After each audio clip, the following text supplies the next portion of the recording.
हो गया।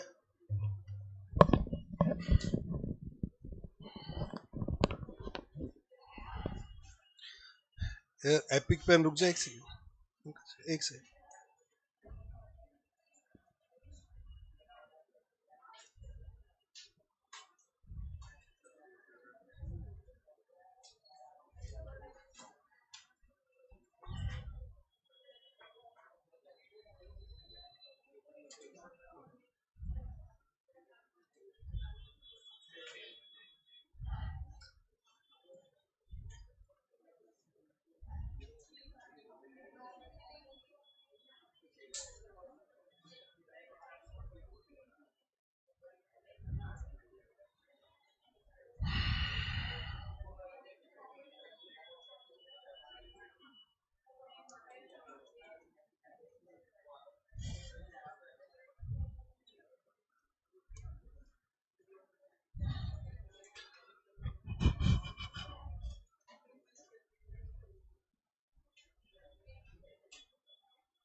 चलो, हरे कृष्णा बच्चों।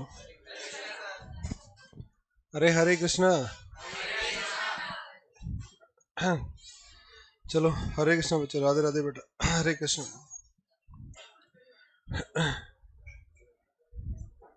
जय श्री राम, जय माता, जय श्री राम। चलो, हरे कृष्णा।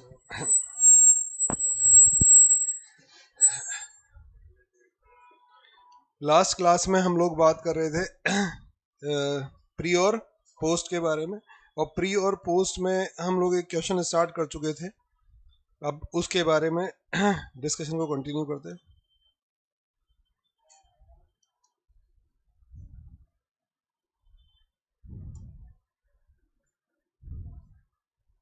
कल गए थे क्या वहां पर?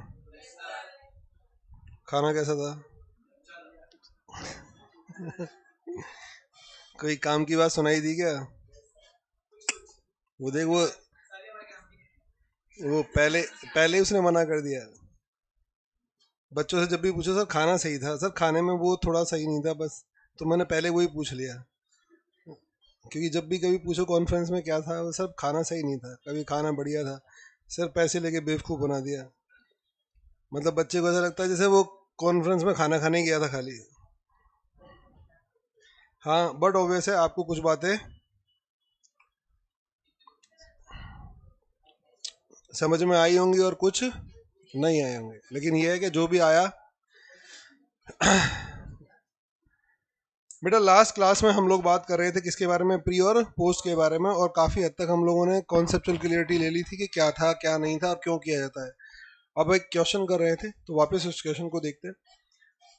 अब जो भी न्यू स्टूडेंट है वो क्या, हाँ बेटा जल्दी, हाँ जो भी न्यू स्टूडेंट है, हाँ वो मुझे पता है बेटा, क्लास अकॉर्डिंगली चल रही है। क्लास अभी क्या चल रही है, फर्स्ट चैप्टर में थोड़ा सा स्लो ही चलेगी, क्योंकि वो न्यू एडमिशन होते रहेंगे, तो क्लास बहुत फास्ट नहीं है। आप लोग तेजी से अगर देखोगे तो आपको चीज़ समझ में आ जाएगी, ज़्यादा कुछ निकला नहीं है, क्योंकि बार बार क्या रिवाइज करना पॉसिबल नहीं है, अब डेली इसमें एडिशन होता रहेगा। तो जो फर्स्ट टॉपिक है वो बहुत स्लो और बहुत आराम से चलता है, जिससे क्या है ना, वो एडिशन वाला कोई प्रॉब्लम इशू क्रिएट ना हो। दूसरा, मैंने पहले कह दिया था, ये टॉपिक कहीं भी क्या नहीं है, रिलेट नहीं करता, तो दैट्स वाई आपको कोई इशू इसके बाद वाले किसी भी टॉपिक में आने वाला है नहीं। तो जो नए स्टूडेंट आ रहे हैं उन्हीं को कंसिडर करते हुए बेटा क्लास चल रही है ये स्टार्टिंग की। तो टेंशन लेने की जरूरत नहीं है। हाँ, लेकिन वीडियो जरूर देख लेना एक बार फास्ट फॉरवर्ड करके। L Limited was incorporated on 1st July 2011 to acquire a running business of F goods with effect from 1st April 2011। यानी बिजनेस को बताओ क्या किया गया, रेट्रोस्पेक्टिवली टेक ओवर किया गया। और मैंने उसके रीजन बताए थे आपको। रेट्रोस्पेक्टिवली टेक ओवर करने का मतलब क्या है? अगर मैं आज आपका बिजनेस ले रहा हूं, तो मेरे सामने एक चैलेंज क्या आएगा बेटा, मुझे आपको परचेज कंसिडरेशन देने में दिक्कत आएगी, क्योंकि आज बीच में बैलेंस शीट तो बन नहीं रही और बनाने में कोई इंटरेस्ट, हाँ अगर कोई इंटरेस्टेड है तो कोई मतलब नहीं है। लेकिन ये पार्टी बोल रही है उस दिन की बैलेंस शीट पड़ी है, वहीं से हम कुछ प्लस माइनस कर लेते हैं। तो मैंने आपका बिजनेस विद रेट्रोस्पेक्टिव इफेक्ट ले लिया। During the year 2011 and 12 the total sales amount rupees 48 lakh, out of which 9,60,000 were first 6 months.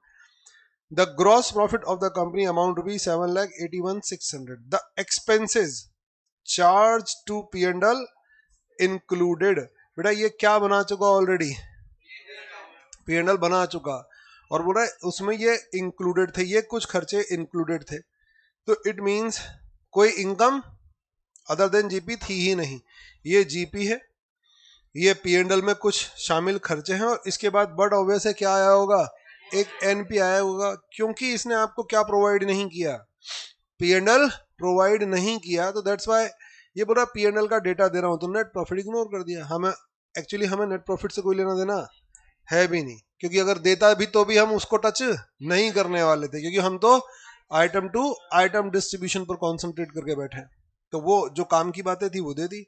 Directors fee, bad debts, advertisement, ठीक है ना, under contract amount rupees 4,000, salary, preliminary expenses, donations.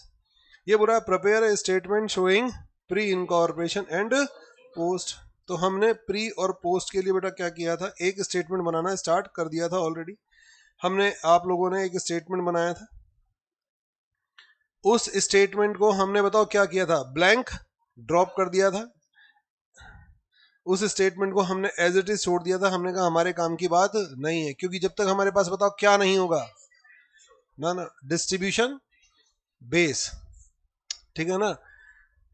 हमें करना क्या basically, इस statement में डिस्ट्रीब्यूशन करना है between pre period and post period. तो for the purpose of distribution you have to required some distribution basis. अब आपके पास बताओ क्या नहीं है, बेसिस ही नहीं है, तो बेटा इसमें काम करने का कोई सेंस नहीं बनता। तो हमने क्या किया था, सफिशिएंट मार्जिन ड्रॉप किया था, देन आफ्टर हमने उन बेसिस पर वर्क स्टार्ट कर दिया था। तो हम यहां पर गए थे और हमने सबसे पहले कैलकुलेट किया था टाइम रेशो। तो टाइम रेशो मैंने आपको कहा था सिस्टमेटिकली अरेंज करना, प्री पीरियड, पोस्ट पीरियड और ड्यूरेशन लिखोगे। अगर ड्यूरेशन ना लिखकर 1:3 लिख दिया तो मैंने कहा ना इसका जो भी मार्क्स डिसाइडेड होगा व्हाटएवर 3/4 या 1 मार्क्स वो 0 हो जाएगा आपका, ठीक है। नेक्स्ट बेटा इस ड्यूरेशन के बाद आपको मार्क्स मिलेगा, ये ड्यूरेशन मोस्ट इंपॉर्टेंट है। नेक्स्ट उसके बाद हमने टाइम रेशो निकाल दिया था जो आपको साफ दिख रहा था, मैंने लाइन ड्रॉ की थी और मैंने कहा था इनिशियली लाइन ड्रॉ करनी है, आगे से तो हम ये भी अवॉइड कर देंगे। फिर उसके बाद हम लोगों ने बताओ क्या किया था, सेल्स रेशो। सेल्स रेशो भी ऐसा कुछ नहीं था, लाइन ड्रॉ तो कर दी थी, प्री पीरियड और पोस्ट पीरियड रीड करते ही समझ में आ रहा था पूरे साल का सेल ये है, इनिशियल 6 मंथ का सेल ये है। इनिशियल 6 मंथ को आपने किस में डिवाइड किया, प्री में केवल 3 महीने आ रहे थे, तो फिर आपने अकॉर्डिंगली उसे डिस्ट्रीब्यूट कर लिया। तो यहां तक हम लोग काम कर चुके थे और मुझे नहीं लगता जिसने क्लास ली थी उसे यहां तक किसी भी तरह का कोई इशू है। चलूं मैं आगे, बेटा जिसने क्लास ली थी और उसको यहां तक कोई इशू है तो कुछ भी पूछ लेना आप लोग। नेक्स्ट फिर हमने बताओ किसको, हमने एक एक आइटम इस स्टेटमेंट में एंटर कर गए थे, फिर हमने एक एक आइटम ऑफ P&L उठाना स्टार्ट किया था। हमने सबसे पहले जीपी उठाया था, तो जीपी इतना था, जीपी को हमने किससे, जीपी रिलेट किससे करता है, बात खत्म, सेल से। तो हमने सेल्स रेशियो में उसे प्री और पोस्ट में डिवाइड कर दिया था। बचे हुए क्या थे, एक्सपेंसेस, तो हमने लिस्ट लगा दी एक्सपेंसेस। अब एक एक एक्सपेंसेस को डिवाइड करना है बिटवीन प्री एंड पोस्ट। और मैंने कुछ और भी लिखवाया था, बताओ क्या, अगर आप थ्योरी निकाल के देखो, पन्ने पलट के देखो जो मैंने लिखवाया था लास्ट में, only pre items, may be it is possible only pre के ही आइटम हो, ओनली पोस्ट आइटम्स। तो बताओ हम क्या नहीं करेंगे, उसको डिस्ट्रीब्यूट नहीं करेंगे। अब सर क्या होते हैं वो देख लेंगे धीरे धीरे, बेटा एक साथ सारी चीजें समझ में नहीं आएंगी, धीरे धीरे आपको अपने आप चीजें सिस्टमेटिकली समझ में आने लग जाएंगी, क्योंकि मैं एक साथ बोल तो दूंगा लेकिन आप लोग डाइजेस्ट नहीं कर पाओगे। दूसरा एक ऑडिट फी के बारे में हमने कुछ लिखा था, अगर टैक्स ऑडिट फी है तो सेल्स रेशो, और कंपनी ऑडिट फी है तो अब जब आएगा जब देखेंगे, लेकिन ये कुछ पॉइंट थे जो डिस्ट्रीब्यूशन को लेकर कंसीडर करने। चलो इन लोगों ने अब क्या दे रखा है, नो डिस्ट्रीब्यूशन। हाँ बेटा इन लोगों ने पहला आइटम क्या दे रखा है, डायरेक्टर्स फी अमाउंट रुपीज 60,000। तो सारे बच्चे उठाओ और लिखो डायरेक्टर्स फी, डायरेक्टर्स फी अमाउंट रुपीज, ये टोटल का कॉलम है, 60,000, टोटल का कॉलम है 60,000। अब बेटा मैं कोशिश करूंगा मैं ना बताऊं, आप लोग बताओ एज पर प्रूडेंस। यानी देखो मैंने आपको पहले भी कहा हमें केवल थॉट डेवलप करना है, थॉट डेवलप हुआ चीजें इजी हो जाएंगी। मैं बता बता के करूंगा तो फिर वही है कि मैं ही बता रहा हूँ बस आपको। खुद सोचो डायरेक्टर्स फी बताओ, टाइम रेशो या सेल्स रेशो, जल्दी सारे बच्चे।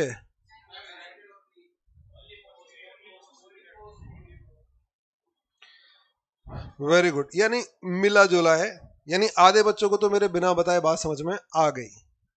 ठीक है, कुछ को है वो तो बताना है तो है ही मुझे बेटा। वेरी गुड, जिसने भी पोस्ट पीरियड का, आधे बच्चों ने यहां भी पोस्ट का, पोस्ट ओनली लिखो, पोस्ट डैश 60,000 एकदम करेक्ट आंसर है। ऑनलाइन में भी मिक्स रेस्पॉन्स है, यहां भी मिक्स है। अब मुझे बताओ जिन्होंने टाइम रेशो का, क्या उनको बात समझ में आई पोस्ट क्यों है? इसीलिए मैंने कहा था होमवर्क नहीं करके लाना, हमें थॉट बनाना है, क्वेश्चन सॉल्व नहीं करने। जल्दी से बोलो क्या बात समझ में आई क्या? जिसने टाइम कहा था बेटा एक चीज बताओ, नो चलो एक चीज बताओ, ये आप प्री और पोस्ट में डिवाइड कर रहे हो, ये बताओ किसके बारे में बात कर रहे हो? एक कंपनी लोटस लिमिटेड, बोलो आ गया समझ में? इससे पहले बिजनेस कौन सा था? Feel goods. अब ये क्या है, सोल प्रोप्राइटर है, पार्टनर है, इन दोनों में से ये पार्टनरशिप तो दिखाई नहीं दे रही। अरे समझ में आ गया। अब ये बताओ ये डायरेक्टर्स किस में है? बेटा डायरेक्टर्स कंपनी में होते हैं हमेशा। आ गई बात समझ में? डायरेक्टर्स किस में नहीं होते? सोल प्रोप्राइटरशिप में डायरेक्टर्स नहीं होते। आप उसे ओनर कह दो, मैनेजर कह दो, कुछ भी कह दो, लेकिन डायरेक्टर नहीं बोलते। डायरेक्टर्स ऑथेंटिकली बताओ, बोर्ड ऑफ डायरेक्टर्स किस में होते हैं? कंपनीज में होते हैं। तो बट ऑब्वियस है ये जो डायरेक्टर्स फी पे की गई होगी, बताओ डायरेक्टर्स का रिक्रूटमेंट या अपॉइंटमेंट कब हुआ होगा? बेटा आफ्टर इनकॉर्पोरेशन 1 जुलाई 2011। बोलो गया कैसा दिमाग में? ये डेट ऑफ इनकॉर्पोरेशन है और डायरेक्टर्स कंपनी में होंगे। डायरेक्टर्स फी यानी डायरेक्टर को जो भी दिया गया वो डायरेक्टर बनने के बाद ही तो दिया होगा। अब ये डायरेक्टर बना ही कब है? इनकॉर्पोरेशन के बाद। अब वो मुझे नहीं पता कब बनाया, डेट ऑफ इनकॉर्पोरेशन पे बना, 2 दिन बाद अपॉइंटमेंट हुआ, लेकिन हाँ ये कंफर्म है डायरेक्टर्स कंपनी में थे और वो पोस्ट पीरियड में रहे होंगे। तो जो भी वट एवर अमाउंट आप लोगों ने पे किया होगा वो पोस्ट से रिलेटेड है। गया दिमाग में? तो बेटा ये एक्सक्लूसिवली पोस्ट में जाएगा। इसीलिए हमने कहा था कि हमें अगर नेट प्रॉफिट डिस्ट्रीब्यूट लॉजिकली करना है तो आइटम टू आइटम फोकस करना होगा, ना कि प्रॉफिट पर फोकस करना होगा। आई होप अब तो सबको समझ में आ गया होगा। ऑनलाइन वाले बच्चों जल्दी से बोलो अब तो क्लियर है? हाँ बेटा ऑन डायरेक्टर्स कंपनी का, हाँ बेटा अब तो समझ में आ गया निश्चय। चलो वेरी गुड बेटा। अब भी किसी को दिक्कत हो तो बोल दो ना, मैं रिपीट कर दूंगा। अब थोड़ा सा मैंने कहा ना कॉमन सेंस आप ही को लगाना है, मैक्सिमम बच्चों ने सही बोला था। अगला आइटम बैड डेब्ट्स, तो लिखो पहले, लिखो सारे बच्चे bad debts. Bad debts amount rupees 14,400। ये बेटा टाइम रेशो में बांट दो सारे बच्चे, चले आगे। तो सेल्स रेशो समझ में आ गया सबको? सर बैड डेब्ट्स का रिलेशन ही किससे? अगर बेचा नहीं होता तो बैड डेब्ट्स होता ही नहीं, तो बेचने के प्रोपोर्शन में ही जाएगा ही। आ गया समझ में? इसका टाइम से कोई लेना देना है नहीं। Sales ratio, very good. तो सेल्स रेशो बैड डेब्ट्स, बेटा बैड डेब्ट्स को हम बांटेंगे सेल्स रेशो में, तो 1:4, ये आ गया 1:9, 1:440 और 1:960 है ना, 960। चलो अगला आइटम अगला आइटम जल्दी जल्दी उठाते जाओ। अब तो एडवर्टीजमेंट अमाउंट रुपीज 48,000 लिख दो पहले फटाफट। एडवर्टीजमेंट अमाउंट रुपीज 48,000, 48,000 जल्दी से बोलो फटाफट। नहीं बेटा एडवर्टीजमेंट का रिलेशन किससे है? क्यों टाइम से होता है एडवर्टीजमेंट का? बेटा एडवर्टीजमेंट का रिलेशन ध्यान रखना सेल से होता है। जल्दी से बोलो। अब चलो मैं एक बात बोलता हूं, ये काट दिया मैंने, ये नहीं है। अब बताओ, समझ में आ गया? बेटा एडवर्टीजमेंट का रिलेशन सेल से होता है हमेशा, क्योंकि एडवर्टीजमेंट का टाइम से एडवर्टीजमेंट किया ही किस लिए जाता है? Only for sales promotion, sales बढ़ जाए, टाइम से कोई लेना देना नहीं है। लेकिन यहां सेल्स में नहीं जाएगा, क्यों? बेटा क्वेश्चन में लिखा हुआ है सेल बढ़ रही है नहीं बढ़ रही। अच्छा ये बताओ, आपने एक बार एडवर्टीजमेंट किया, सेल बूस्ट हो गई, तो बताओ दोबारा करोगे या नहीं करोगे? बिल्कुल करोगे। और आपने लाखों रुपए में आते हैं पेपर में एडवर्टीजमेंट, कोई मामूली कॉस्ट नहीं आती एडवर्टीजमेंट की। आपने एडवर्टीजमेंट किया और सेल पर कोई इंपैक्ट ही नहीं आया, तो इसका मतलब बेटा कोई लेना देना ही नहीं है, सेल बूस्ट ही नहीं हो रही। तो फिर आप एडवर्टीजमेंट कॉस्ट अपने आप ही कट कर दोगे कि भैया मेरा बिजनेस तो बिफोर एडवर्टीजमेंट भी वही रेस्पॉन्स कर रहा था और अब भी वही, यानी एडवर्टीजमेंट का कोई विशेष इंपैक्ट आ नहीं रहा। तो इसका मतलब एडवर्टीजमेंट बताओ किससे रिलेट करता है? डायरेक्टली सेल से, टाइम से कोई लेना देना नहीं है। इसमें सर टाइम में क्यों बोल रहे हो? क्योंकि बेटा ब्रैकेट में लिखा है क्या? अंडर अ कॉन्ट्रैक्ट क्या लिखा हुआ है? आप मंथली बेसिस पर पे कर रहे हो, यानी आपको सेल से कोई लेना देना नहीं है। आपने एक कॉन्ट्रैक्ट किया हुआ है 4,000 रुपए का, मंथली बेसिस पर आप एडवर्टीजमेंट कैंपेन पर खर्चा कर रहे हो। चलो आगे। अच्छा ये बताओ सैलरी किस रेशो में जाएगी? Time ratio. सबको समझ में आ गया?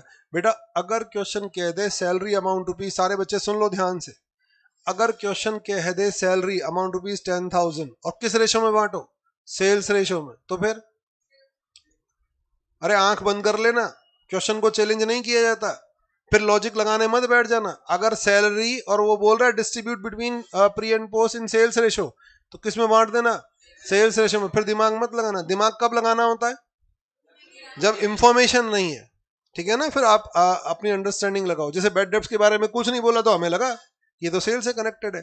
एडवर्टीजमेंट के बारे में अगर कुछ नहीं बोलता तो सेल्स में जाता, लेकिन अभी क्योंकि मेंशन कर दिया तो फिर दिमाग लगाने का स्कोप नहीं है बेटा, फिर हम लगाएंगे नहीं, सोचेंगे नहीं इसके बारे में। सेल्स में बांट देंगे। अपना क्या है? हाँ बेटा निश्चय, नालायक सुन तो लिया कर, अपना क्या है? अपना कुछ नहीं है बेटा, सब मोह माया है, ठीक है ना? खाली हाथ आए थे खाली हाथ जाएंगे, ठीक है? नेक्स्ट एडवर्टीजमेंट, जल्दी बोलो। रेशो, टाइम रेशो 1:1:3, 12,000 और 36,000। अगला आइटम बोलो फटाफट। Salary and general expenses 2,56,000। Salary and general expense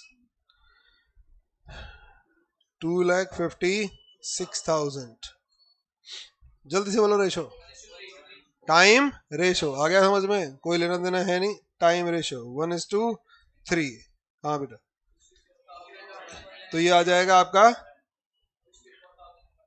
64,192। 64,192। अगला आइटम ये आ गया आपका प्रिलिमिनरी एक्सपेंसेस 20,000। प्रिलिमिनरी एक्सपेंसेस होता गया formation expense of the company, company के फॉर्मेशन का खर्चा। तो लिखो आप अमाउंट रुपीज 20,000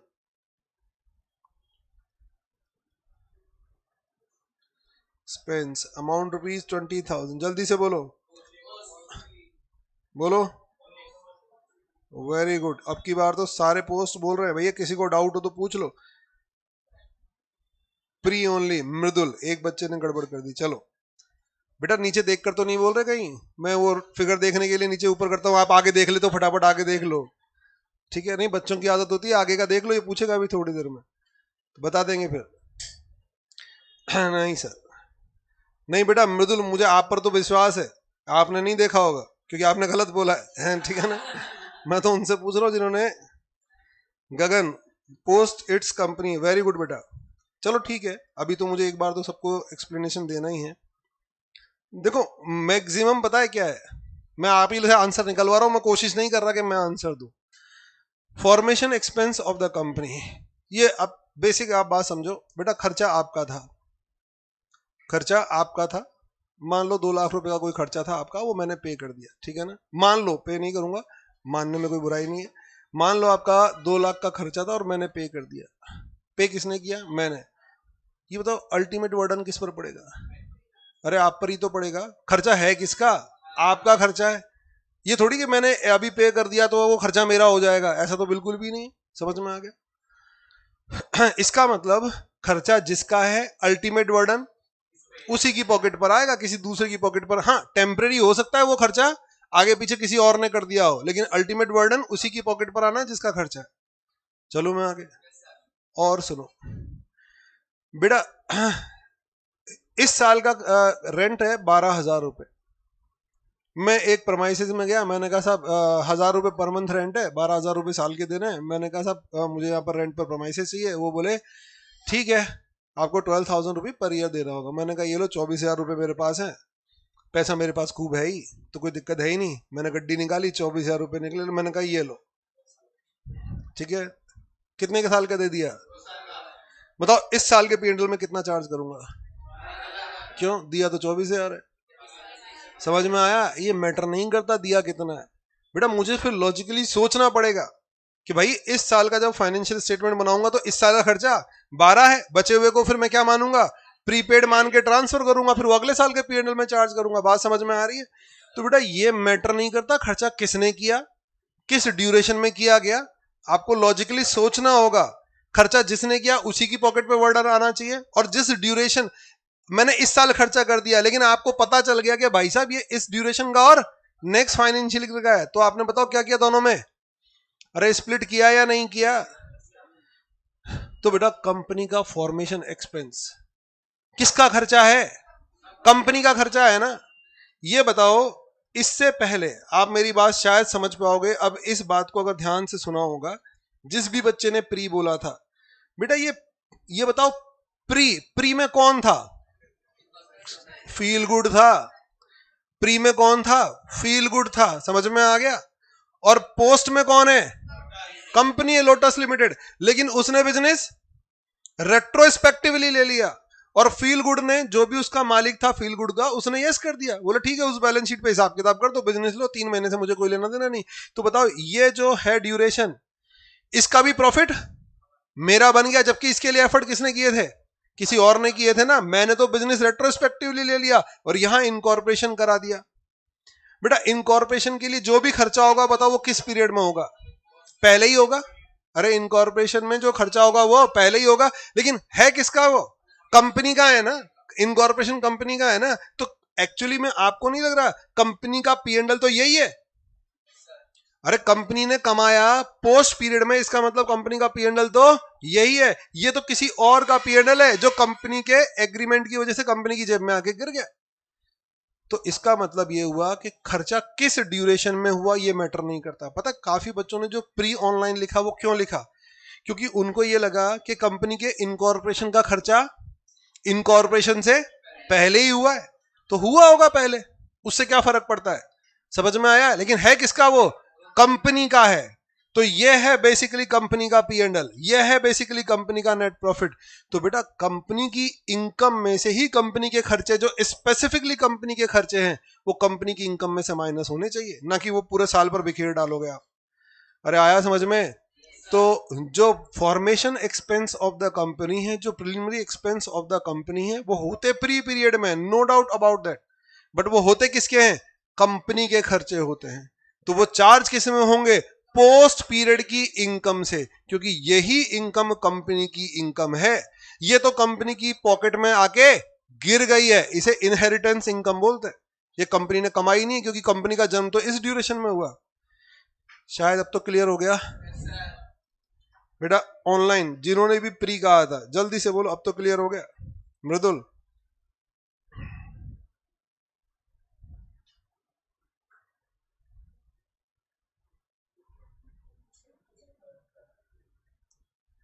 बेटा, बाकी अभी मैं दोबारा रिपीट कर देता हूं बेटा, बाकी बच्चे बोलो जल्दी से। मृदुल के अलावा एक दो ने बच्चों ने और कहा था। एकांश क्लियर? यस। इधर सबका क्लियर है? मृदुल बेटा आप दोबारा देखो। आप मृदुल, आपका मानना यह है 20,000 रुपए खर्च यहां पर हुए। बेटा ये बताओ, ये डेट ऑफ इनकॉर्पोरेशन है, डेट ऑफ इनकॉर्पोरेशन। ये कौन है? ये है कंपनी। ये कोई और था, जिसका प्रॉफिट इस ड्यूरेशन में किसी और ने, फील गुड ने काम किया था, मैंने कंपनी यहां इनकॉर्पोरेट कराई और कंपनी टेक ओवर कर ली, लेकिन take over with retrospective effect की यहां से। अरे तभी तो झंझट आ रहा है मृदुल। अगर मैं यहीं पर इनकॉर्पोरेशन करा के यहीं कंपनी लेता और यहीं उसका परचेज कंसिडरेशन पे करता तो बेटा फिर तो ये झंझट ही नहीं होता। तो मैंने कंपनी को पता है इनकॉर्पोरेट यहां कराया, कंपनी का जन्म यहां हुआ, लेकिन रेट्रोस्पेक्टिवली मैंने एग्रीमेंट कर लिया कि भाई साहब आप यहां बैलेंस शीट बनाकर बैठे और यहां जो परचेज कंसिडरेशन बन रहा है असेट्स माइनस लायबिलिटी ले जाओ, और ये भी बिजनेस मेरा, यहीं से है मेरा बिजनेस। वो सामने वाला बोला ठीक है नो प्रॉब्लम, उसको बेचना था, अब जो भी रीजन रहा होगा उसने मुझे बेच दिया। मृदुल ये बात समझ में आई? जल्दी से बोलो बेटा, ये क्लियर है ना मृदुल? अब बेटा मैंने इनकॉर्पोरेशन के लिए, इनकॉर्पोरेशन ये नहीं होता, पेपर फॉर्मेलिटी होती है, काफी खर्चा भी आता है उस पर। बेटा मैंने इनकॉर्पोरेशन के लिए खर्चा किया 20,000 रुपए, बट ऑब्वियस है इनकॉर्पोरेशन अगर 1 जुलाई को हुआ तो वो खर्चा 1 जुलाई से पहले हुआ होगा, तो आपने इसे इसलिए प्री का खर्चा बोल दिया। बेटा ध्यान रखना ये कंपनी का खर्चा है, किस ड्यूरेशन में हुआ ये मैटर नहीं करता। बेसिकली कंपनी का P&L ये बनेगा इस ड्यूरेशन का, कंपनी का P&L ये बनेगा। तो बेटा कंपनी की इनकम यहां है तो कंपनी के खर्चे भी तो यही माइनस होंगे, 20,000 के खर्चे। ये तो चलो ठीक है, वो आदमी भला आदमी था, वो बोल रहा है आप रेट्रोस्पेक्टिवली बिजनेस ले लो, तो ये प्रॉफिट तो मेरी जेब में जबरदस्ती आके गिर रहा है। इस ड्यूरेशन में तो किसी और ने काम किया था। लॉ बोलता भाई साहब जब जन्म यहाँ हुआ तुमने पहले कैसे काम कर लिया, पहले खर्चा कर दिया, लेकिन खर्चा मैंने कहा ना, मैंने 2 साल का खर्चा रेंट इस साल दे दिया 24,000 रुपए। यहां तो आपको मृदुल बात समझ में आ गई कि इस साल के P&L में 12,000 जाएगा, इस साल के P&L में 12,000 जाएगा। क्यों? क्योंकि खर्चा कब किया गया ये मैटर नहीं करता, किस ड्यूरेशन का ये मैटर करता है। तो बेटा यहां पर भी तो वही फंडा लग रहा है, खर्चा कब किया आप उस हिसाब से प्री बोल रहे हो। मैं कह रहा हूं कब मतलब की बात नहीं है, खर्चा किसके लिए किया, कंपनी के लिए, और कंपनी का जन्म तो यहां पर हुआ, कंपनी का P&L यहां बन रहा है, कंपनी ने इनकम यहां कमाई, तो कंपनी के यहीं से तो माइनस होगा। मृदुल अब तो क्लियर है बेटा? यस सर अब आ गया, ठीक है बेटा। तो एक चीज दिमाग में होनी चाहिए कि बेटा हम क्योंकि अकाउंटिंग पढ़ रहे हैं और अकाउंटिंग में कब खर्चा किया गया ये मैटर नहीं करता, किसने खर्चा किया ये मैटर नहीं करता। अल्टीमेटली हमें देखना है किस ड्यूरेशन से रिलेटेड है और किस पर्सन से रिलेटेड है, किस एंटिटी से रिलेटेड है, तब जाके हम फिर फाइनल डिसीजन लेते हैं। चलो एक बात और क्लियर हो गई। नेक्स्ट अब आगे चलते हैं, अगला point, donation to a political party given by the company amount rupees 20,000। ये लो बेटा, मुझे बोलने की जरूरत ही नहीं पड़ी, डोनेशन 20,000 पोस्ट पीरियड। हाँ बेटा वेरी गुड, पोस्ट पीरियड 20,000। अब कोई बच्चा सर डोनेशन में अगर ये नहीं लिखा होता ये गिवन बाय कंपनी तो क्या करते? अरे नालायको, डोनेशन का खर्चा होने डेली होने वाला है क्या? मैंने एक भिखारी को बिस्कुट का पैकेट खिलाया, आज मैं रोज ही खिलाता हूं क्या? तो डोनेशन रोज दीजिए? डोनेशन क्या बिजनेस का नॉर्मल एक्सपेंडिचर है क्या? अरे नहीं है, कोई पॉलिटिकल पार्टी आई होगी और हमें लगा भाई इससे आगे काम पड़ सकता है, तो बताओ 1,000-2,000 निकाल के पकड़ा दिया हमने। समझ में आ गया? तो डोनेशन कोई खर्चा नहीं है पूरे साल का। काफी बच्चे पूछते हैं तो मैंने एडवांस में पूछ के आपको क्लियर कर दिया। बेटा डोनेशन कब किया गया ये क्वेश्चन क्लियर करेगा। ये पूरे साल का कोई खर्चा है, बिजनेस का खर्चा नहीं होता डोनेशन। कोई इलेक्ट्रिसिटी बिल नहीं है, वाटर सप्लाई बिल नहीं है जो बार बार होगा। तो कोई चांस की बात है कभी डोनेशन देना पड़ जाए कंपनी को, आ गया समझ में? तो वो क्लियर कर देगा खुद ही ये प्री का है या पोस्ट का है। तो ये रूटीन एक्सपेंस नहीं है, तो इस पर ज्यादा दिमाग लगाने की आवश्यकता नहीं है आप लोगों को। चलो मैं आगे बताओ, क्या हो गया है तो खत्म।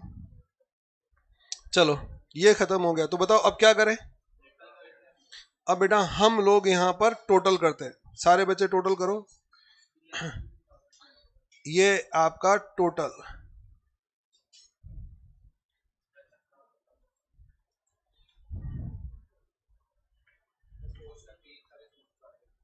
पोस्ट का 340,907, 340,900, अच्छा पोस्ट का है, सॉरी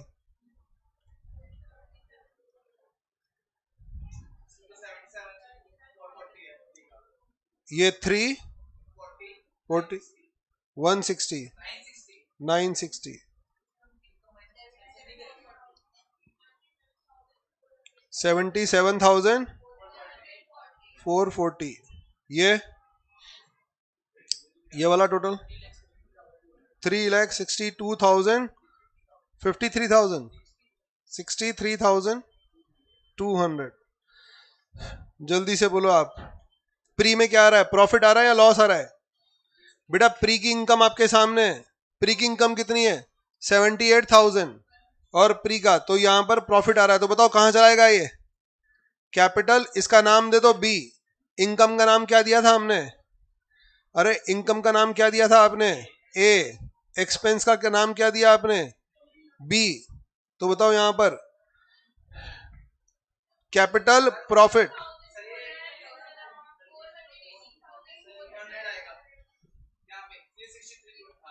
ये गलत है, 4,18,400। ये बताओ जल्दी से प्री की इनकम, अब ये स्क्रीन बहुत छोटी है बेटा, क्या मैं एक साथ दिखा नहीं पा रहा, प्री की इनकम आपके सामने है, आप अपने उस पर देख लीजिए, आप प्री की इनकम आपके सामने है, ये लो, अब शायद आपको दिखाई दे या मैं समझाने के लिए कर रहा हूं मैं, एक तो ये आधा सा तो काम ही नहीं कर रहा यार,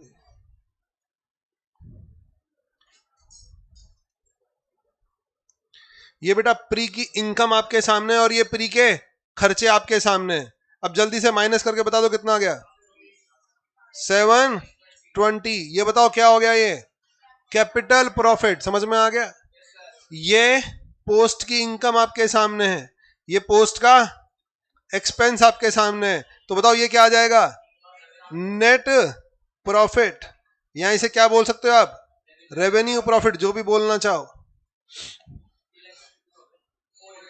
3,62,480 ये आ गया आपके पास में, समझ में आ गया? और बेटा इससे क्या दे सकते हो आप, डिविडेंड दे सकते हो, ये कंपनी का कैपिटल रिजर्व में जाएगा under heading of reserve and surplus in balance sheet.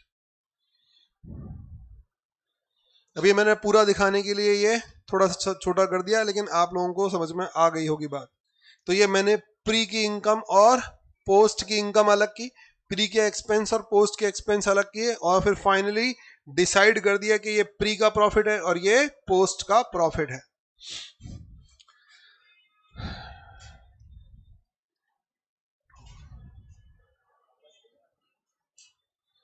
Sir इतना टोटल इतना, सर मतलब हमने 700 रुपए के लिए इतनी मेहनत की। बेटा 700 रुपए के लिए नहीं, 8 नंबर के लिए, ठीक है 8 नंबर के लिए। बेटा ये 8 नंबर हमारे जीवन में बहुत इंपॉर्टेंट रोल प्ले करेंगे जब तक आपके पास डिग्री नहीं आती।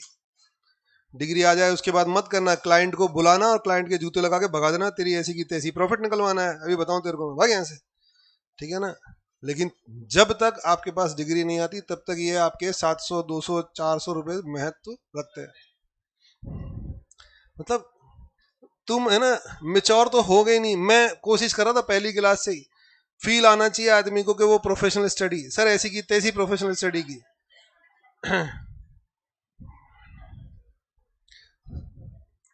मतलब वही वो नहीं होते प्ले ग्रुप वाले बच्चे जैसे बातें करते हैं, ऐसी तो शायद आपने 11th-12th में भी नहीं की होगी, सर वहां तो पढ़े ही नहीं थे, अरे चलो कोई बात नहीं तो हद होती है, सर 700 रुपए के लिए मेहनत की, साले ऑनलाइन क्लास बंद करके बैठ जा, नहीं कर रहा मेहनत, सर 700 रुपए में माथा पूड़ी करवा रहे, मेरी जेब में 1000 रुपए रख के बैठा हूं मैं, बताओ शर्म नहीं आती? सर को 700 रुपए के लिए 3 क्लासें खराब करवा दी हमारी। अच्छा मैं एक बार में पूछ रहा हूं, ये बताना क्या है, सोच समझ के बताना। बेटा आपको नहीं लगता ये P&L है? अरे आपको नहीं लग रहा ये P&L बन गया? यही तो P&L है, आ गया समझ में? मुझे P&L नहीं बनाना था, लेकिन अगर आपको दिख रहा है ये टोटल इनकम और ये टोटल एक्सपेंसेस, तो बेटा अगर मैं यहां निकालूं तो क्या आ जाएगा, टोटल प्रॉफिट आ जाएगा इस एंटिटी का, जो इसके अकाउंटेंट ने निकाल के बता रखा है आपको, हालांकि वो नेट प्रॉफिट नहीं है। अगर आप निकालोगे ना इसका डिफरेंस तो आप चेक कर लो इन दोनों का सम ही आ रहा होगा। आ गया। अभी एक बच्चे ने पूछा भी था, सर इसका टोटल, बेटा मुझे टोटल नहीं करना है इस टोटल कॉलम का, बताओ मुझे तो किस में इंटरेस्ट है, प्री और पोस्ट। आप करना चाहो डिफरेंस निकालना चाहो निकाल दो, कोई फर्क नहीं पड़ता। चलें, तो वो काम की बात नहीं है। वेरी गुड गिरीश, बात समझ में आ गई बेटा। गिरीश, टोटल कॉलम आप शो करना चाहो कर दो, मेरा काम प्री और पोस्ट का था, टोटल को मैं बेस बनाकर आगे की तरफ चला था, ठीक है ना। बेटा अब शायद समझ में आ गया होगा। देखो एक बात ध्यान से सुन लो, जैसा मैं बोल रहा हूं वैसा सुनते जाओ, और दूसरी बात आपको अब इसमें से अगर क्वेश्चन नंबर 2 की तरफ जाएंगे तो बताओ आधे आइटम ऐसे ही मिलेंगे सेम, और आधे आइटम नए मिलेंगे। यानी हमें हर क्वेश्चन में बताओ पिछले क्वेश्चन का थोड़ा बहुत 60-70% पोर्शन चलेगा और 30-40% कुछ नया सीखने को मिलेगा। लेकिन ये बताओ क्या बिल्कुल जहन में उतर गया क्या क्वेश्चन अच्छी तरह से? और अब आपको लग भी रहा होगा कि मैंने जो पहले दिन कहा था क्या सिंपल आया, बात समझ में? अभी तो एक क्वेश्चन कराया है, मैंने आपको कहा भी था आपको हर चीज आसान लगेगी लेकिन पेशेंस बनाए रखना और मेरे साथ काम करते रहना, और जैसा मैं बोलूं वैसा करना। सर स्पीड बढ़ा दो, बेटा अभी नहीं, ठीक है ना। अभी मैंने स्पीड बढ़ाई एक्सीडेंट हो जाएगा, ठीक है, और हमें एक्सीडेंट नहीं करना।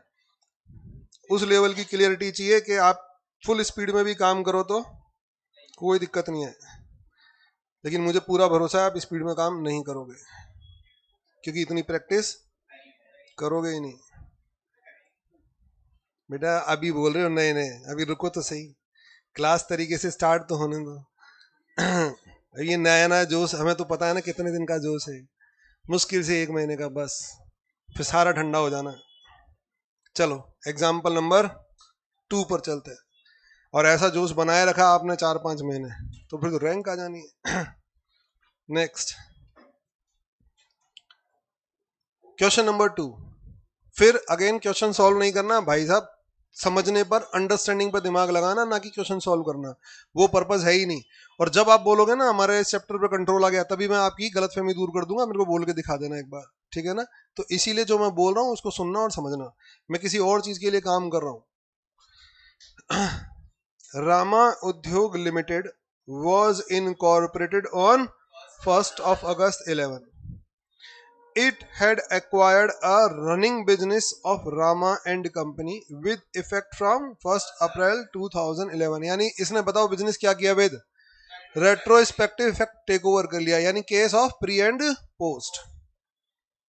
During the year 11 and 12 the total sale amount rupees 36 lakh.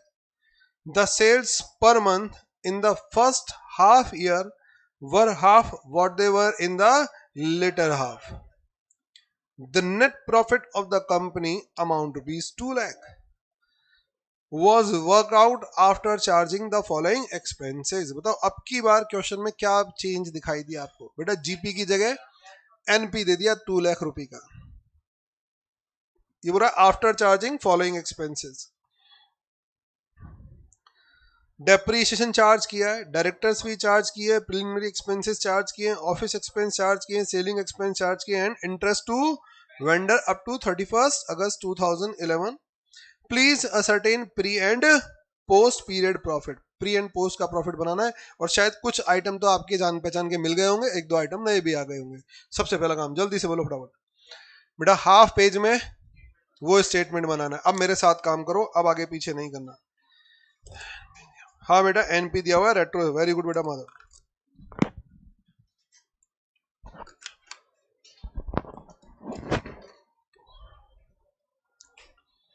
चलो बच्चों, सारे बच्चे अब साथ में काम करेंगे। अब आपको थोड़ा बहुत आइडिया लग गया है, जितना आपका लास्ट में मार्जिन था उससे 2-4 लाइन ज्यादा ज्यादा मार्जिन ड्रॉप कर देना।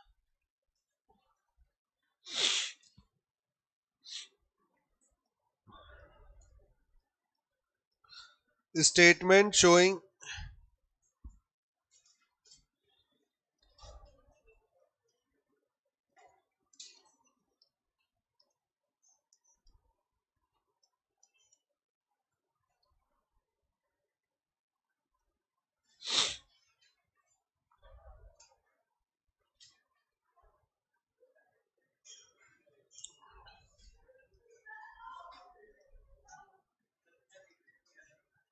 statement showing distribution of profit between pre and post period.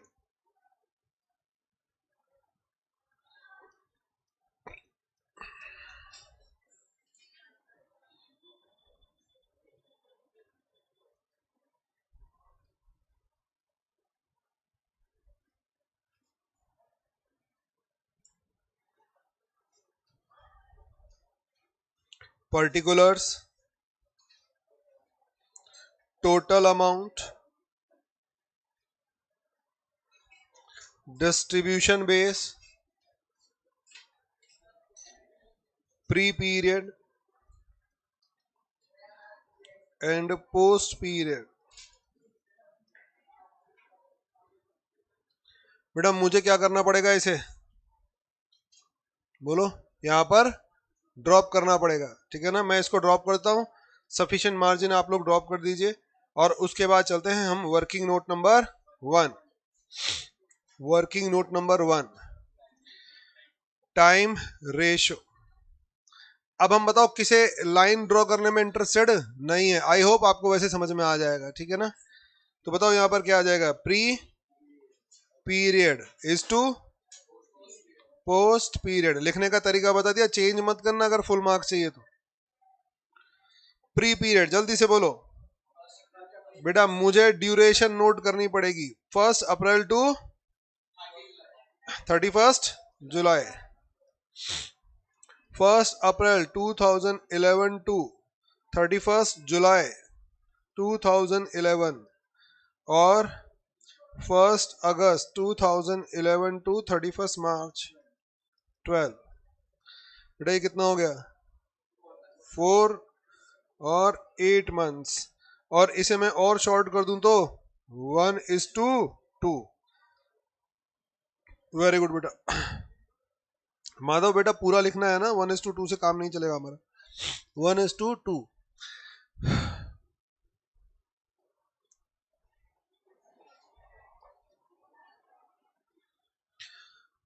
चलो मैं आगे, एक काम मेरा हो गया।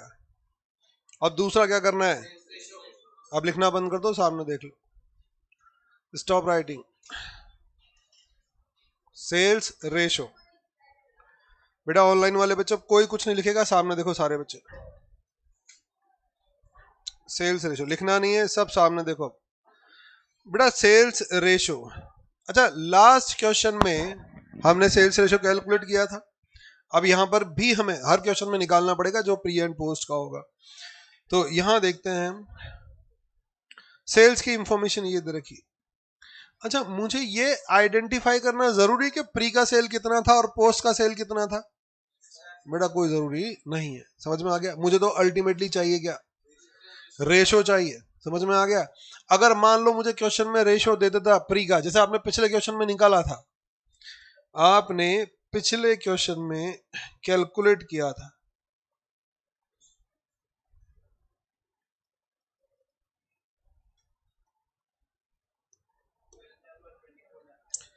बेटा लास्ट क्वेश्चन में ये रहा, आपने पता है पहले क्या निकाला था, प्री का सेल्स और पोस्ट का सेल्स निकाला था, और उसके बाद आपने बताओ क्या कहा था, 1:9, यही तो कहा था। मैं ये कह रहा हूं, क्या मुझे प्री का सेल्स और पोस्ट का सेल्स नॉलेज में होना जरूरी है? The answer is no. अगर मेरे सामने क्या गिवन है, रेशो गिवन है, 1:9 क्वेश्चन में मेंशन होगा, तो बेटा मेरा काम तो 1:9 से हो गया ना, मुझे क्या लेना देना प्री की और पोस्ट की सेल से, मुझे तो रेशो दे दो। और अगर प्री और पोस्ट की दे भी रखी होगी तो मैं तो रेशो पर ही काम करूंगा, मुझे तो अल्टीमेटली रेशो चाहिए, चाहे वो तो दे या फिर मुझे कैलकुलेट करना पड़े, ठीक है। तो मुझे 1:2 होगा ना इसमें से, बेटा मुझे भी नहीं पता निश्चय। एक चीज बेटा, एक चीज मैं क्लियर बोल देता हूं, मुझे कुछ चीजों से सख्त एलर्जी है, जब मैंने रोक दिया तो बेटा निश्चय आगे जाने का कोई सेंस उठता ही नहीं है, मतलब ही नहीं है। और तुम तुम्हारी आदतें सुधार लो, वरना लेने के देने पड़ जाने, पहले बोल दिया। और मास्टरों की तरह नहीं कि मुझे आया, मैंने क्या कहा, मुझे सवाल सॉल्व करना नहीं सिखाना, पहले समझा दिया।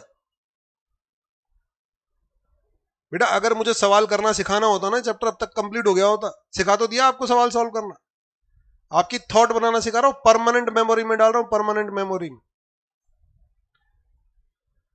बेटा सुनने की आदत डालो। प्रॉब्लम यही है ना, आप लोगों को सुनना ही नहीं सिखाया जाता। You have to be good listener, समझो आप लोग। वरना भीड़ का हिस्सा बन के रह जाना। दुनिया भर के सीए पास होते हैं, क्या सब टॉप पर जाते हैं क्या? दुनिया भर के लोग डॉक्टर बनते हैं, क्या सब टॉप पर होते हैं क्या अपने फील्ड में? समझ में आ रही है बात? बेटा अपने फील्ड के टॉप पर जाना है तो प्रोफेशनल बनो। ये नहीं कि हाँ 2-4 सवाल किए 40-40 नंबर लाके जुगाड़ करके निकल लिया आगे। जुगाड़ वाले पे धक्के खाते घूमते हैं, फिर बाद में डिग्रियों को बदनाम करते हैं। साहब डिग्री होने के बाद भी जॉब नहीं मिल रही। जो रट्टाफिकेशन वाले ना, कंपनियां उनको काम नहीं देती। कंपनियां बोलती है आओ इंटरव्यू दो, इंटरव्यू दिया, फिर बोलती है घूमो। फिर क्या करती है समझ में आ गया होगा। बस ये गेट बंद करो यार, ये अलग ना अलग। अपनी क्लास में तो पढ़ते नहीं है, दूसरी के में ताका झाकी करते डोलते हैं। अभी आ रहा हूं मैं तुमको, तो वहां देख, तुम्हें तो आज देखो ढंग से सिखाऊंगा। नेक्स्ट बेटा हमें क्या निकालना है इसमें? Sales ratio during the year. अब केवल और केवल सेल्स वाले पॉइंट पर फोकस कर रहे हैं। हमें सेल्स नहीं चाहिए प्री का और पोस्ट का, हमें केवल रेशो चाहिए। During the year 11 and 12 the total sales amount ₹36 lakh. पूरे साल की सेल दे रखी है इसने 36 lakh. The sales per month in the first half year were half what they were in the latter half year. The net profit. काम खत्म, बस सेल्स की बात खत्म। इतनी सी बात सेल्स पर बोली। क्या बोला? साहब पूरे साल की सेल 36 लाख है और फर्स्ट हाफ में हाफ थी what they were in latter half, बस खत्म। तो मुझे बताओ, अगर किसी भी क्वेश्चन में बेटा रिलेशन दे दे कि सेल्स का इस तरह से रिलेशन रहा, तो बताओ मुझे किससे लेना देना नहीं, टोटल सेल से मतलब नहीं। वो रिलेशन बताओ क्या कैलकुलेट करने के लिए दिया गया है? आपको डायरेक्टली वो रेशो निकालने के लिए दिया गया। बात समझ में आ गया? तो बेटा फिर, और टोटल सेल को आप स्प्लिट भी नहीं करोगे, फिर आप केवल और केवल किस पर काम करोगे? रिलेशन पर काम करोगे। देखो रिलेशन पर कैसे काम करना है, रिलेशन पर कैसे काम करना है। वर्किंग नोट नंबर लिखना किसी को भी नहीं है। सेल्स रेशो, जब भी क्वेश्चन में रिलेशन दे दे, पहले ये थी बाद में वो थी ये थी, तो फिर आप टोटल से दिमाग हटाकर बताओ क्या करना है? एक लाइन ड्रॉ करना है। ये आपका करंट फाइनेंशियल ईयर है, बताओ कौन सा है? 1 अप्रैल 2011 और 31 मार्च 2012। आ गया समझ में? लेट अस अज्यूम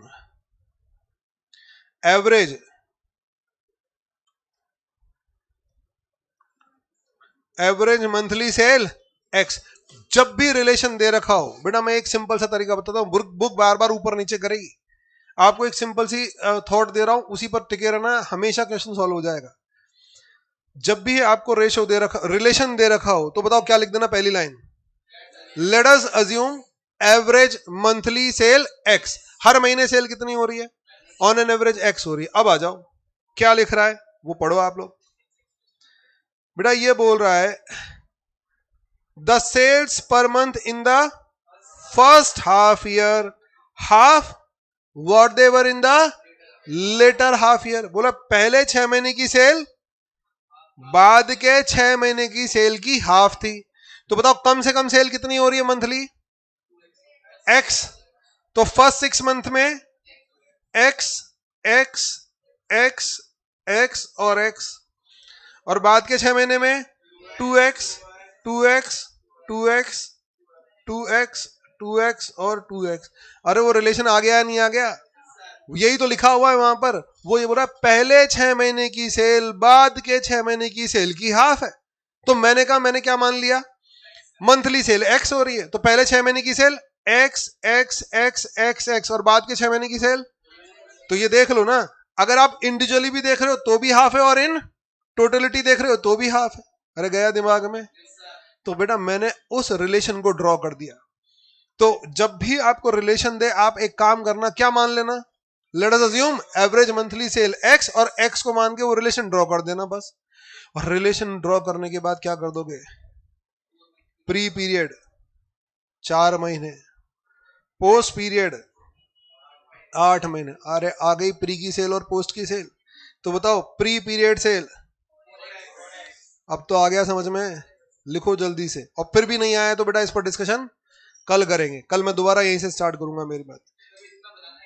हाँ ये पूरा बनाना है, क्योंकि आगे जाके आपको दिक्कत किस में आएगी, केवल और केवल सेल्स रेशो में आएगी। तो ये लाइन ड्रॉ कर लो, प्री पीरियड और पोस्ट पीरियड सेल। तो बेटा प्री पीरियड सेल आ गई 4x, या इसको और थोड़ा सा सिंप्लीफाई करते हैं, x इंटू 4 मंथ्स, और ये आ गया x into 2 months plus 2x into 6 months, तो 4x, और ये हो गया 2x और 12 14x, और 2:7, 2:7।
हाँ बेटा निश्चय ये लाइन बना सकते हैं, बिल्कुल बना सकते हैं, और बनानी पड़ेगी आपको, वरना कंट्रोल में नहीं आएगा। सर लाइन वापस बोल दो एक बार बेटा, कौन सी लाइन कुणाल?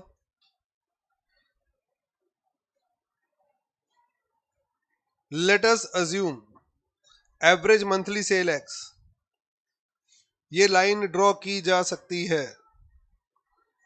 और बेटा अगर किसी को नहीं समझ में आई तो कोई दिक्कत नहीं है, मैं कल रिपीट कर दूंगा, क्योंकि अब समय पूरा हो गया, उसके हिसाब से थोड़ा सा स्पीड पकड़ी थी। तो अगर किसी को डाउट है तो कल मैं यहीं से दोबारा शुरुआत करूंगा, ठीक है ना? तो कोई प्रॉब्लम नहीं है। सबने लिख लिया बेटा? इस अब किसी को भी डाउट है तो कोई टेंशन नहीं है, इसको हम दोबारा कल यहीं से स्टार्ट करेंगे। और इसमें कुछ बच्चों को रहता है सर ऐसा हो जाए तो वैसा, वो सारी चीजें मैं अपनी तरफ से इनपुट डाल के क्लियर कर दूंगा। वैसे मोटा मोटी समझ में आ गई बात। ये जब रिलेशन दे रखा हो तो रिलेशन को बेस बनाना है हमें। अच्छा मैंने इससे पहले ऊपर की बात क्या दिखाई थी आपको, मुझे प्री का भी सेल्स पता था और पोस्ट का भी सेल, लेकिन वो मेरे काम का था ही नहीं, मुझे तो रेशो से मतलब है। तो कई बार क्या होगा, वो डायरेक्टली रिलेशन बनाकर रेशो निकलवा देगा, तो ठीक है ना, रेशो बना रिलेशन से रेशो निकल जाएगा। और दूसरा किसी को भी डाउट है तो कल यहीं से दोबारा हमारी चर्चा स्टार्ट होगी। दूसरी बात, मुझे लगता है होमवर्क नहीं है, पहले बोल दिया, आप लोगों को कुछ ट्राई नहीं करना। अच्छा ये बताओ समझ में आया क्यों ट्राई नहीं करना? अब बेटा पूरा थॉट बन रहा है, चीजों को लेकर क्लियरिटी आ रही है। अगर वहां होता आप देख दाख के प्लस माइनस कर लाते, प्लस माइनस हमारा पर्पस नहीं है। अब हमारे दिमाग में चल रहा है एक एक आइटम पर डिस्कशन हो रहा है। 5-6 क्वेश्चन हुए नहीं कि बताओ सारे आइटम कवर हो जाएंगे, और एक एक आइटम पर डिस्कशन हो जाएगा, तो उसके बाद बताओ कंफ्यूजन के लिए स्कोप रहेगा ही नहीं। तो ये है ना, जब कंफ्यूजन ही नहीं रहेगा तो कॉन्फिडेंस अपने आप बूस्ट हो जाएगा, अरे हाँ चीज वास्तव में समझ में आ गई अच्छी तरीके से। तो मैं वो स्कोप ही नहीं छोड़ना चाह रहा, इसीलिए मैं क्या बोल रहा हूँ, सब कुछ क्लास में मैं कराऊंगा, आपको केवल रिपीटेशन करना है बस, वो आपको करना है, वो आपको करना पड़ेगा। चलो बच्चों, हरे कृष्णा बेटा, आज के लिए इतना, इससे आगे की बात नेक्स्ट क्लास में करेंगे। हरे कृष्णा बेटा। हाँ जो मैंने करवा दिया उसको चाहो तो आप रिपीट कर सकते हो, ठीक है ना मृदुल? लेकिन नया ये जो अभी पेंडिंग छोड़ा इसको नहीं करना बस आगे, बस। हरे कृष्णा बेटा, हरे कृष्णा।